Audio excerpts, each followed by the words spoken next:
বান্দা গুনাহ করতে করতে যখন একবারে বেশি গুনাহ করে ফেলে তখন আল্লাহ পাক ঈমানদারদেরকে সতর্ক করায়া দেয়। তখন আল্লাহ পাক ডাক দিয়া কই, গোলাম সতর্ক হও, সতর্ক হও। ওই যে বন্যা দেখি আমরা সতর্ক হওয়া দরকার।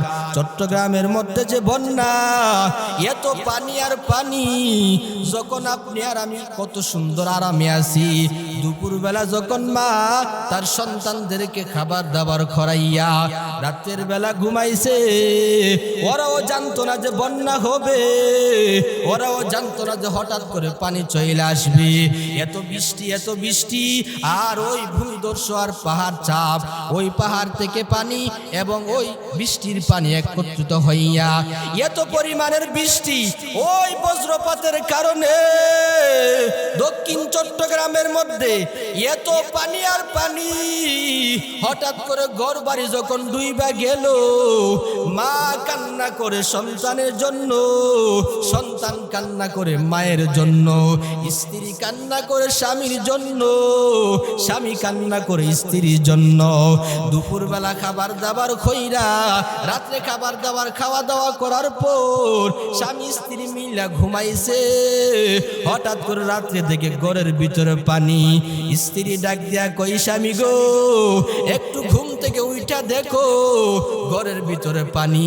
স্বামী দেখে পানি, হঠাৎ করে এত পরিমাণের পানি আর বন্যার স্রোতের পানি, মানুষগুলা একবারে পাগল পারা হয়ে গেছে।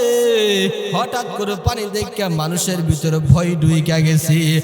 আর এত বিপদের সময় কারো কাছে যাওয়ার কোনো জায়গা নাই। এত পরিমাণের পানি, ক্ষণিকের ভিতরে ঘর বাড়ি পানি নিচ যাওয়া শুরু করছে। এইবার মানুষগুলা কি করবে হতাশা হইয়া, বাবা টেনশনের মধ্যে পইরা গেছে, আমার বাচ্চাদের কি উপায় হবে। মা চিন্তার মধ্যে পড়ে গেছে, আমার বাচ্চাদের কি উপায় হবে। মা কান্না করে, বাবা কান্না করে, ঘরের মধ্যে বৃদ্ধ বাবা আছে, বৃদ্ধ মা আছে, ওরা কান্না করে। আবার মাঝে মধ্যে দেখা যায় গর্ভবতী মহিলারা গর্ভ অবস্থায় কান্নাকাটি করে, কোথায় যাব, কোথায় যাব, যাওয়ার কোনো জায়গা নাই। আল্লাহর কাছে কান্নাকাটি করে। এ দুনিয়ার মুসলমান, চট্টগ্রামের বন্যা থেকে আমাদের তিনটা শিক্ষা গ্রহণ করা উচিত। এক নাম্বার হলো আল্লাহর দিকে বেশি বেশি ধাবিত হওয়া। ওই বন্যা থেকে আমাদের শিক্ষা অর্জন করা, এর ভিতরে তিনটা শিক্ষা অর্জন করা উচিত আমাদের সবার। ওই বন্যা থেকে তিনটা শিক্ষা নেওয়া দরকার।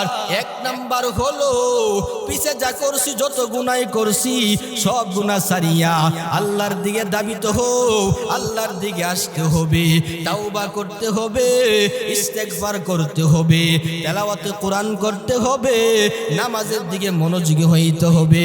আল্লাহ ডাক দিয়ে বলে, বান্দা তোমার উপরে বিপদ আসছে, তো তুমি ধৈর্য ধারণ করো।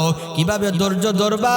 আল্লাহ পাক ডাক দিয়া বলেন, ইয়া আইয়ুহাল্লাযীনা আমানুস্তাঈনু বিস-সাবরি ওয়াস-সালাহ। এ বান্দা তোমার উপরে বিপদ আসছে, তুমি ধৈর্য ধারণ করো। কিভাবে ধৈর্য ধারণ করবা? আল্লাহ বলে, নামাজের মাধ্যমে তুমি ধৈর্য ধারণ করো, নামাজের মাধ্যমে তুমি সবুর করো, আর আমি আল্লাহর কাছে তাওবা করো।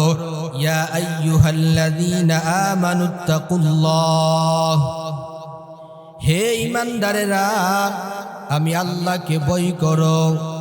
আমানুত্তাকুল্লাহ, আমি আল্লাহকে ভয় করো। কিভাবে ভয় করবা?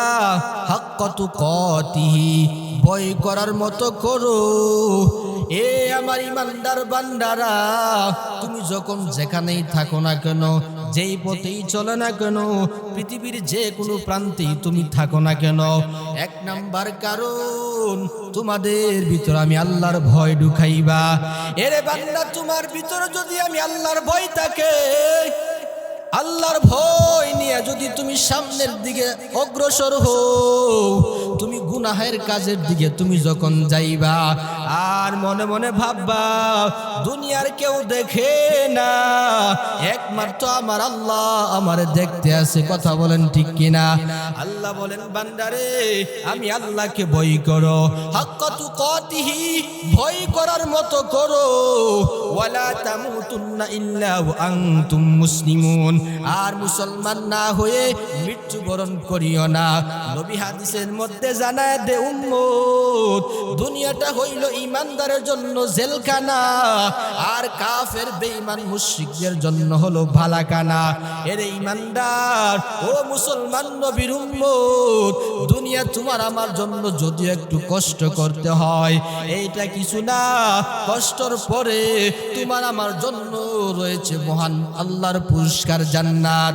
দুনিয়াতে কষ্ট যদিও হয়, কষ্ট আসবে, কষ্ট হবে, তবে তুমি আল্লাহর কাছে সবুর করবা, ধৈর্য ধারণ করবা, আর আল্লাহকে বলবা আল্লাহ আমার গুনাহের কারণে তুমি আমার কষ্ট দিও না। এ মুসলমান ইমানদার, আজকে তাকাইয়া দেখো ওই দক্ষিণ চট্টগ্রামের মধ্যে কক্সবাজার, বান্দরবন, আর ওই যে রাঙ্গামাটি, খাগড়াছড়িতে কি আল্লাহর কি বন্যা, ওই যে বন্যা মুসলমানদেরকে ধ্বংস করে দিচ্ছে। আল্লাহ বলে গোলাম আমি আল্লাহ তোমাদেরকে স্মরণ করায় দেই। গুনাহের হার যখন বেশি হয়ে যায়, বান্দা গুনাহ করতে করতে যখন একবারে বেশি গুনাহ করে ফেলে, তখন আল্লাহ পাক ইমানদারদেরকে সতর্ক করায় দে। তখন আল্লাহ পাক ডাক দিয়া কই গোলাম সতর্ক হও, সতর্ক হও। ওই যে বন্যা দেখি আমরা সতর্ক হওয়া দরকার। চট্টগ্রামের মধ্যে যে বন্যা, এত পানি আর পানি, যখন আপনি আর আমি কত সুন্দর আরামে আছি, দুপুরবেলা যখন মা তার সন্তানদেরকে খাবার দাবার খরাইয়া রাতের বেলা ঘুমাইছে, ওরাও জানতো না যে বন্যা হবে, ওরাও জানতো না যে হঠাৎ করে পানি চলে আসবে। এত বৃষ্টি, এত বৃষ্টি, আর ওই ভূমিধস আর পাহাড় চাপ, ওই পাহাড় থেকে পানি এবং ওই বৃষ্টির পানি একত্রিত হইয়া এত পরিমাণের বৃষ্টি, ওই বজ্রপাতের কারণে দক্ষিণ চট্টগ্রামের মধ্যে এত পানি আর পানি, হঠাৎ করে ঘর বাড়ি যখন ডুইবা গেল, মা কান্না করে সন্তানের জন্য, সন্তান কান্না করে মায়ের জন্য, স্ত্রী কান্না করে স্বামীর জন্য, স্বামী কান্না করে স্ত্রীর জন্য। দুপুরবেলা খাবার দাবার খইরা রাত্রে খাবার দাবার খাওয়া দাওয়া করার পর স্বামী স্ত্রী মিলা ঘুমাইছে, হঠাৎ করে রাত্রে থেকে ঘরের ভিতরে পানি। স্ত্রী ডাক দিয়া কই স্বামী গো একটু ঘুম থেকে উঠা দেখো ঘরের ভিতরে পানি। স্বামী দেখে পানি, হঠাৎ করে এত পরিমাণের পানি আর বন্যার স্রোতের পানি, মানুষগুলা একেবারে মানুষগুলা একবারে পাগল পারা হয়ে গেছে। হঠাৎ করে পানি দেখে মানুষের ভিতরে ভয় ঢুইকা গেছে। আর এত বিপদের সময় কারোর কাছে যাওয়ার কোনো জায়গা নাই, এত পরিমাণের পানি, ক্ষণিকের ভিতরে ঘর বাড়ি পানি নিচে যাওয়া শুরু করছে। এইবার মানুষগুলা কি করবে হতাশা হইয়া, বাবা টেনশনের মধ্যে পইরা গেছে, আমার বাচ্চাদের কি উপায় হবে। মা চিন্তার মধ্যে পইরা গেছে, আমার বাচ্চাদের কি উপায় হবে। মা কান্না করে, বাবা কান্না করে, ঘরের মধ্যে বৃদ্ধ বাবা আছে, বৃদ্ধ মা আছে, ওরা কান্না করে। আবার মাঝে মধ্যে দেখা যায় গর্ভবতী মহিলারা গর্ভ অবস্থায় কান্নাকাটি করে, কোথায় যাব, কোথায় যাব, যাওয়ার কোনো জায়গা নাই, আল্লাহর কাছে কান্নাকাটি করে। এ দুনিয়ার মুসলমান, চট্টগ্রামের বন্যা থেকে আমাদের তিনটা শিক্ষা গ্রহণ করা উচিত।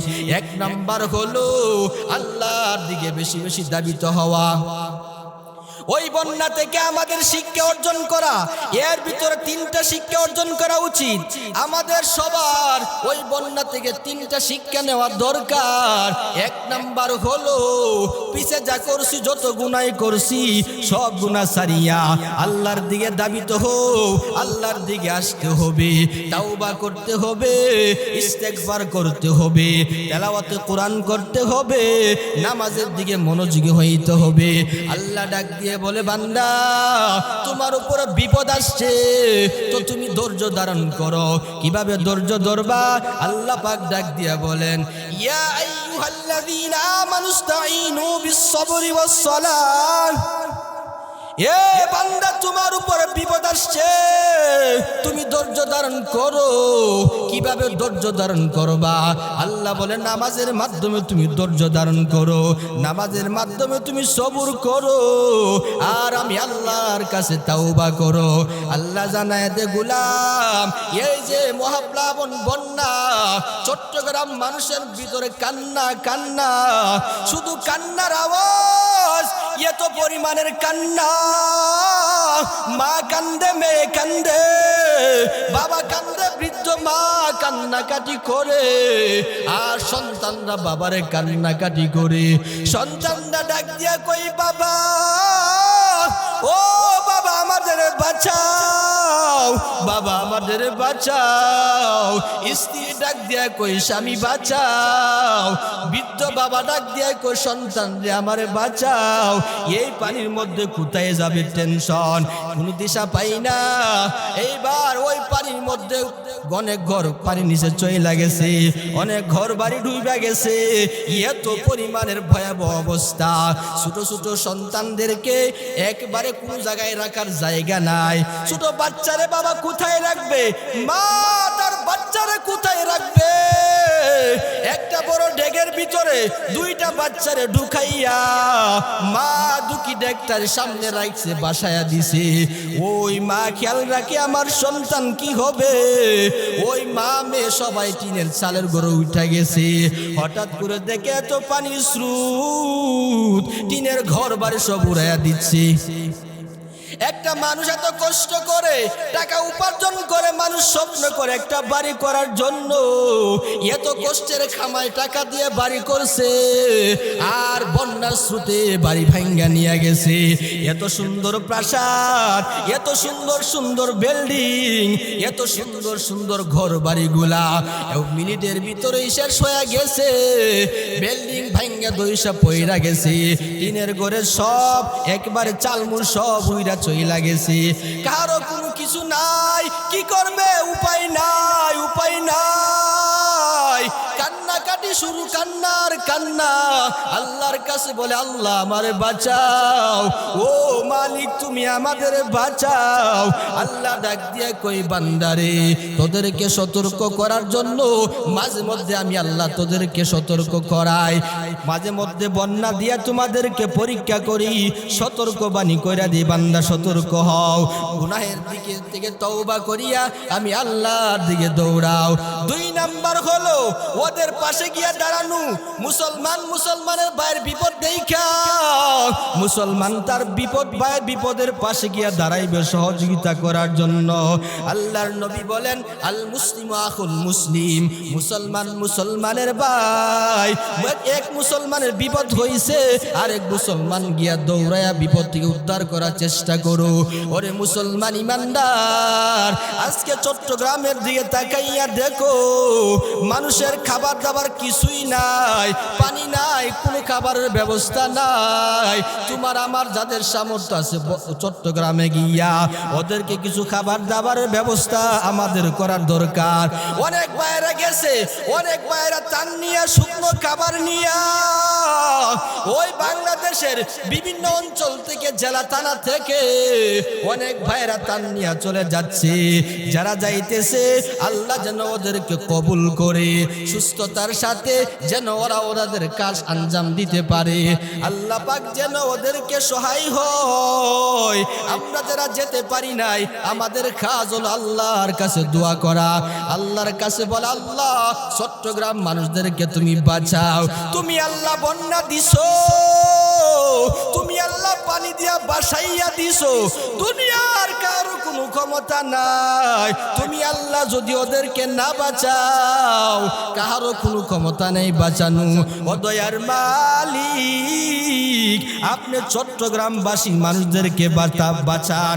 দক্ষিণ চট্টগ্রামের মানুষরা অনেক বিপদগ্রস্ত, ক্ষতিগ্রস্ত হয়ে গেছে, বাড়িঘর পানিতে ডুইবা গেছে, অনেক পশু গবাদি পশু, গরু বাছুর ছাগল, অনেক খাবার, অনেক জন্তু সবগুলা নষ্ট হয়ে গেছে। আল্লাহ ডাক দিয়ে কই, বান্দা ও 2 দিনের দুনিয়ায় তুমি কিসের জন্য এতটা পুঁজি করো, কিসের জন্য এত বাহাদুরি? ওই যে চট্টগ্রাম কিন্তু একটা শিল্প এলাকার দেশ, শিল্প এলাকা একটা বিভাগ। চট্টগ্রামের মধ্যে অনেক মিল কারখানা আছে, অনেক দামি দামি জিনিস আছে। ওইখান থেকে গোটা বাংলাদেশের মধ্যে অনেক জিনিস ওইখান থেকে উৎপন্ন হইয়া গোটা বাংলাদেশে চইলা যায়। আর আজকে সবগুলা পানির নিচে চইলা গেছে। এখান থেকে প্রমাণ হয় দুনিয়া কিছুই না। দুনিয়ার পিছনে দৌড়ায় আল্লাহকে ভুইলা যাওয়া।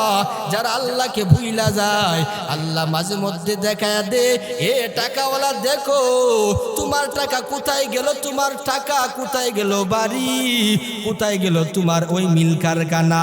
আমি আল্লাহ মিনিটের ভিতরে সব পানি দিয়া বাসাইয়া দিছি। অতএব আমাদেরও দরকার ওদের জন্য দোয়া করা। আর দুনিয়া দুনিয়া, শুধু দুনিয়া দুনিয়া।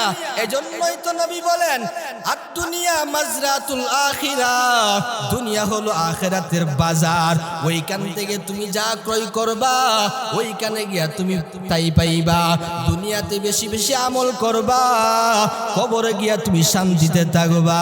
ওরে দুনিয়ার মুসলমান, ওই চট্টগ্রামের মধ্যে দেখা যায় অনেক মানুষ মারা গেছে, কবর দেওয়ার মতো কোনো মাটি নাই। সন্তানেরা লাশ নিয়ে চিন্তা, আমার বাবার কবর আমি কোথায় দিব? স্ত্রী ডাক দিয়া কই, স্বামীরে কোথায় রাখবো? ছোট ছোট বাচ্চারা কান্না করে, দাদারে কোথায় রাখবো? রাখার মতো কোনো মাটিও নাই। দেখলাম কলা গাছে 3-4টা কলা গাছ একসাথে করিয়া ওই লাশটারে কলা গাছের উপরে কইরা বাসায়া বাসায়া দিছে, আর কান্নাকাটি করতে আছে। ও দয়ার মালিক, আপনি দক্ষিণ চট্টগ্রামবাসীর সহায় হয়ে যান। আপনি তাদের বিপদ থেকে আল্লাহ উদ্ধার করিয়া দেন। 3 নাম্বার হলো দুনিয়ার মোহ ত্যাগ করা, দুনিয়ার লোভ থেকে নিজেরে বাঁচায়া রাখা। দুনিয়া থেকে নিজেরে যত দূরে সরায় রাখা যায়। দুনিয়া হলো খারাপ জিনিস। দুনিয়া তুমি দুনিয়ার ভিতর যতই দৌড়াও, দুনিয়া তোমার লোভ দেখা তোমার লোভ দেখায়। তুমি আর আমি দুনিয়ার দিকে দৌড় দেই, দুনিয়া সামনের দিকে হয়ে যায়। এক পর্যায়ে এইভাবে দৌড়াইয়া আল্লাহরে ভুলিয়া, নবীরে ভুলিয়া, ইসলামিক চলাফেরা ভুলিয়া আমরা শুধু দুনিয়ার পিছে দৌড়াই।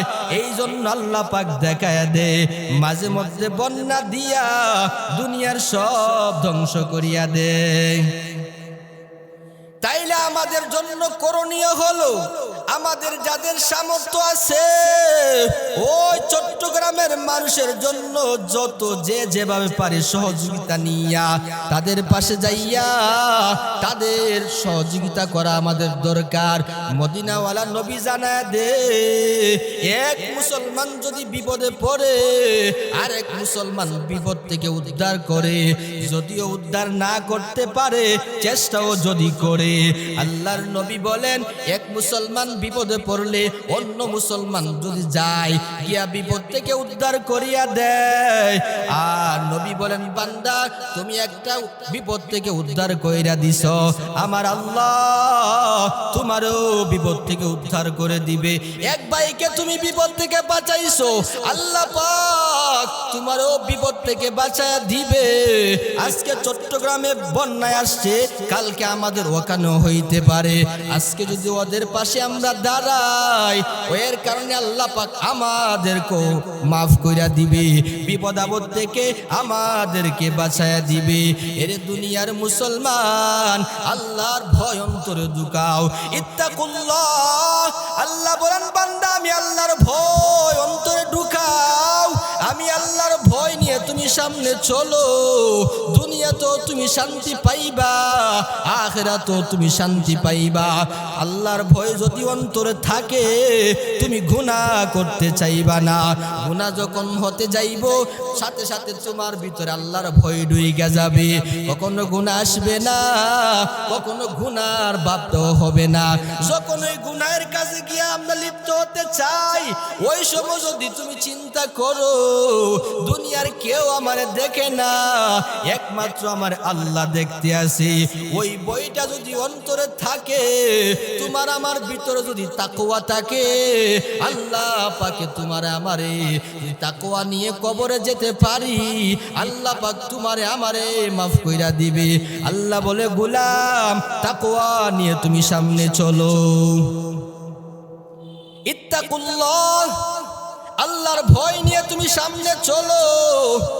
এরপরে আল্লাহ বলেন ওয়ালা তামুতুন্না ইল্লা ওয়া আনতুম মুসলিমুন, এই ইমানদারেরা ও মুসলমানেরা, ওয়ালা তামুতুন্না ইল্লা ওয়া আনতুম মুসলিমুন, তোমরা মুসলমান না হয়ে কবরে আসিও না। মুসলমান না হয়ে যদি কবরে যাও মরতে দেরি হবে, জাহান্নামের গর্ত হইতে দেরি না।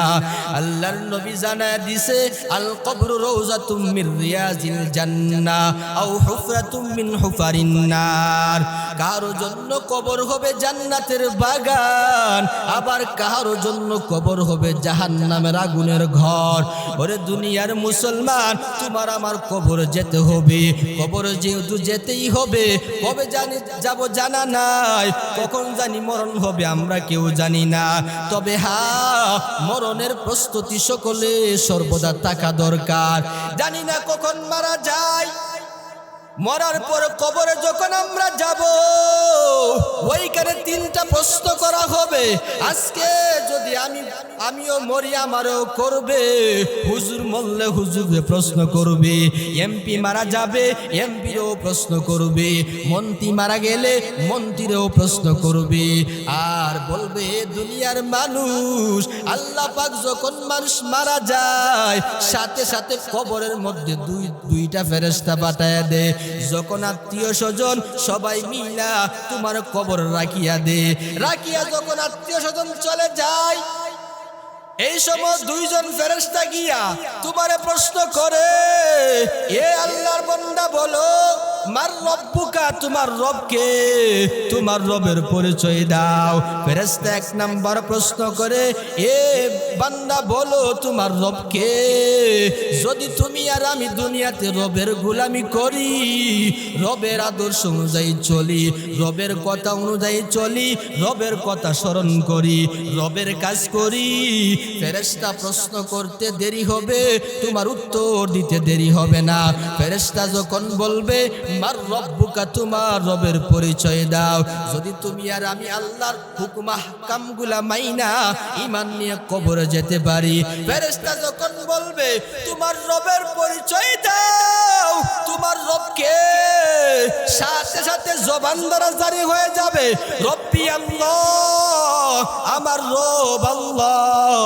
এক নম্বর প্রশ্ন উত্তর ফেরেশতা বুঝা পাওয়ার পরে দ্বিতীয় নম্বর প্রশ্ন করবে ওয়ামা দীনুকা, তোমার দিন কি, ধর্ম কি, তোমার ধর্মের পরিচয় দাও, তুমি কোন ধর্মের লোক ছিলা, তোমার ধর্মের পরিচয় দাও। তুমি আর আমি যদি ইসলামিক অনুযায়ী চলি, ইসলাম ধর্ম মাইনা চলি, ইসলামের বিধিবিধানগুলা মানি, ইসলামের হুকুম আহকামগুলা মাইনা চলি, ইসলামের প্রত্যেকটা বিধান যদি আমরা মানি আর মাইনা যদি কবরে যাইতে পারি, ফেরেশতা যখন দুই নাম্বার প্রশ্ন করবে ওয়ামা দীনুকা, সাথে সাথে তোমার জবান থেকে চলে আসবে দীনু আল ইসলাম, আমার দিন হলো ইসলাম, আমার ধর্ম ইসলাম। আর যদি আমরা ইসলাম ধর্ম মাইনা ইসলামের বিধিবিধান যদি কবরে যাই, মুখ দিয়া ইসলাম শব্দ আসবে না। যদি তুমি আর আমি নেক আমল করিয়া কবরে যাই, ইসলামের বিধিবিধান মাইনা কবরে যাই, সাথে সাথে জবান দ্বারা আসবে দীনু আল ইসলাম, আমার ধর্ম হলো ইসলাম। এই দুইটা প্রশ্ন বুঝা পাওয়ার পরে ফেরেশতা 3 নাম্বার প্রশ্ন বলবে। 3 নাম্বার প্রশ্ন করার সময় একটা ছবি দেখাবে আর দেখিয়ে দেখিয়ে বলবে, এ বান্দা বলো ওই ছবিটা কার, দেখো ওই ছবিটারে তুমি চিনতে পারো কিনা। ওয়া মা নাবিয়ুকা, তোমার আমার নবীর ছবি দেখায় বলবে, বান্দা বলো ওই ছবির লোকটাকে তার নাম কি। যদি তুমি আর আমি নবীর আদর্শ অনুযায়ী চলি, দুনিয়ার মধ্যে যদি নবীর আদর্শ ধরি, নবীর সুন্নত তরিকা আমাদের চলতে পারি, নবীরে মাইনা নবীর কথা মতে চলতে পারি, তখন যদি আমরা নবীজির কথা মাইনা কবরে যাই, সাথে সাথে জবান দ্বারা আসবে আর আঙ্গুল দ্বারা ইশারা করে বলবে, এ তুমি কে? উনি হলো আমার নবী হযরত মুহাম্মাদুর রাসূলুল্লাহ। ফেরেশতা 3টা প্রশ্ন বুঝা পাওয়ার পরে আল্লাহর কাছে বলবে, আল্লাহ ওই বান্দা 3টা প্রশ্নের উত্তর দিয়া দিছে, ও মালিক কি করব এখন? আল্লাহ ডাক দিয়ে কই, ফেরেশতা আমার বান্দার প্রশ্ন বুঝা পাইছো? বলে হ্যাঁ। বুঝা যদি পায়ে থাকো, সাথে সাথে ফেরেশতাকে আল্লাহ অর্ডার করে দিবে, এ ফেরেশতার দল আমার বান্দার জান্নাতের বিছানা কবর বিছাইয়া দাও, আমার বান্দার জান্নাতের বিছানা বিছাইয়া দাও, জান্নাতের বিছানা বিছাইয়া আমার বান্দার আরামে ঘুম পাড়ায়া দাও। যখন জান্নাতের বিছানা বিছাইয়া দিবে, বান্দা আরামে ঘুমাইয়া যাবে, ডানে বামে সামনে পিছনে পাহারাদার থাকবে, আর যতন কইরা কইরা ঘুম পাড়াইয়া দিবে। যদি কবর উত্তর দিতে পারো, জান্নাত হয়ে যাবে কবরের মধ্যে, জান্নাতের বিছানা শুরু হয়ে যাবে। আর যদি উত্তর দিতে না পারি, আল্লাহর কাছে ফেরেশতা বলবে, আল্লাহ একটা প্রশ্নের উত্তর দিতে পারে নাই। আল্লাহ বলবে, ফেরেশতা তুমি জাহান্নামের ওই জাহান্নামের গর্তটা কবরটারে বানাইয়া দাও, সাথে সাথে কবরের আযাব শুরু হইয়া যাবে। কবর থেকে 2 পাশ থেকে মাটির চাপ আর ওই সাপ বিচ্ছুর আযাব, সাপ বিচ্ছুর কামড়, জাহান্নামের গরমের তাপ, এত কঠিন আযাব শুরু হইয়া যাবে। এর মুসলমান ইমানদার, তুমি আর আমি কবর চিন্তা করি না, মরতে যে হবে এই ফিকিরও করি না, মরা দেরি আছে এই ভাব দিয়ে আমরা দিন ইসলাম থেকে দূরে থাকি। আজান শুই না, নামাজে যাই না, নামাজও পড়ি না, মাঝে মধ্যে নামাজের দাওয়াত যদি দেই, অনেকেই বলে হুজুর পরে নামাজ পড়ুমুনে। আমি বলি, যুবক ভাইরে, ও মুরব্বী বাবারে, আর কয়দিন দুনিয়ায় থাকবা? দেখো না হঠাৎ করে কত মানুষের লাশ, ওই যে চট্টগ্রামের মধ্যে কত যুবকের লাশ, কত মায়ের লাশ, সন্তানের লাশ, মায়ের সামনে শিশু সন্তানের মৃত্যু, মা কান্না করে, বাবাও কান্না করে, সবাই কান্না করে, ওইখানে শুধু কান্নার কান্না, আর চিৎকার করে বলে, বাঁচাও বাঁচাও আমারে বাঁচাও, আমারে বাঁচাও, ওইভাবে চিল্লা চিল্লি করে। কিন্তু ওই সময় তো বাঁচানোর কেউ নাই। এখন আমাদের কবরটা যখন ছড়ায়া গেল, বিভিন্ন দেশের বিভিন্ন অঞ্চল থেকে, বিভিন্ন জায়গা থেকে মানুষ চলে গেছে, প্রশাসনের লোক চলে গেছে, ওদেরকে আইনিয়া ওই আশ্রয় কেন্দ্রের মধ্যে রাখছে, ওদেরকে রাখছে। কিন্তু ওদের তো মনের ভিতরে দুঃখ, হাইরে এত বছর পরে কাজ কইরা, এত বছর পরে চাকরি কইরা, প্রবাসী ভাই বিদেশে গেছে, অনেক বছর ওইখানে তাকিয়া টাকা পাঠাইয়া দিছে, বাবারে মার স্ত্রীর ফোন দিয়া বলে, স্ত্রী বাবা মা তোমরা সুন্দর একটা বাড়ি করো। বাবা বাড়ি করছে, এবার সন্তান বাড়ি আসবে, বন্যা আসিয়া ঘরটা নিয়ে গেছি। প্রবাস থেকেও মানুষ কান্না করে, প্রবাসী ভাইরা ওইখানে চিৎকার করে, আমার বাবার কি উপায়, আমার সন্তানের কি উপায়, আমার স্ত্রীর কি উপায় হবে, আমার স্ত্রী বন্যার মধ্যে কে বাঁচাবে? এই সময়ের মধ্যে বাড়িতে কেউ নাই, প্রবাসে তাকিয়াও কান্না করে। ও মুসলমান ইমানদার রে, এবার তুমি আর আমার চিন্তা করা দরকার। আল্লাহ আল্লাহ পাক জানায় দে, এই ইমানদারেরা আমি তোমাদেরকে মাঝে মধ্যে ছোটখাটো পরীক্ষা করি, বন্যা দিয়ে তোমাদের পরীক্ষা করি, আমি আল্লাহ বন্যা দিয়ে তোমাদেরকে পরীক্ষা করি, মাঝে মধ্যে কিছু রোগ দিয়ে পরীক্ষা করি, মাঝে মধ্যে তোমাদেরকে অনেক বিভিন্ন ধরনের ছোট ছোট ওই বিপদের মধ্যে ফেলে দিয়া আমি আল্লাহ তোমাদেরকে পরীক্ষা করি। এরে মুসলমান ইমানদার, আমাদের সকলের দরকার আল্লাহর কাছে তাওবা করা আর তাদের জন্য দোয়া করা। আল্লাহ বলেন, ও ইমানদারেরা, এক জায়গায় ইমানদার বিপদে পড়ছে, মানুষ বিপদে পড়ছে, যারা সুখে আছো তাদের জন্য তোমরা দোয়া করো, যত প্রকারের সহযোগিতা তোমরা করা সম্ভব করো, আর আমি আল্লাহর কাছে তোমরা তাদের জন্য দোয়া করো। আজকে চট্টগ্রামের মধ্যে বন্যায় কবলিত মানুষগুলা অসহায় হয়ে গেছে, বিপদগ্রস্ত হয়ে গেছে, খাবার নাই, পানি নাই, কোনো খাবারের ব্যবস্থা নাই। আমাদের যাদের সম্ভব, যাদের সামর্থ্য আছে, আমরা যে যেইভাবে পারি না কেন ওইখানে যাইয়া তাদেরকে সর্ব অবস্থায় যতটুকু সহযোগিতা করা যায় আমাদের সকলের করা দরকার। আল্লাহর কাছে দোয়া করি, আল্লাহ তুমি তাদেরকে ওই বন্যা থেকে বাঁচাও আর আমাদেরকে সহযোগিতা করার মতো তৌফিক দান করো। আল্লাহর কাছে সকলে মিলে দোয়া করি, আল্লাহ তুমি তাদেরকে সব পৃথিবীর সমস্ত মুসলমানদেরকে বাঁচাও, সব আযাবার গজব থেকে আমাদের দেশকে বাঁচাও। আল্লাহর কাছে দোয়া করি আর সকলে বেশি বেশি করে আমল কইরা, নামাজ পড়া, দোয়া কবুলের সময়গুলাতে তাদের জন্য দোয়া করব। আল্লাহ যেন তাদেরকে ওই বন্যা থেকে মুক্তি দিয়া দেয় আর তাদের ক্ষতিপূরণ যা হয়েছে আল্লাহ যেন কুদরতিভাবে তাদেরকে সাহায্য করে। আমরা সকলে মিলা তাদের জন্য দোয়া করি আর আল্লাহর কাছে বলি, আল্লাহ আমাদের সবাইকে সব বিপদ থেকে তুমি হেফাজতে রাখিও। আল্লাহ তাআলা বলে, গোলাম যেই বিপদই পড়ো না কেন আমি আল্লাহর কাছে দোয়া করবা, আমি আল্লাহ রহমত থেকে নৈরাশ হবা না। আল্লাহ জানায় দে, গোলাম তোমাদের সামনেই তো দেখো, মাঝে মধ্যে তোমাদেরকে দেখায় দেয় সতর্ক হওয়ার জন্য, এই জন্য আমরা সবাই মিলা তাদের জন্য দোয়া করব। আল্লাহ তাআলা যেন আমাদের সবাইকে সব বিপদ থেকে হেফাজত করেন।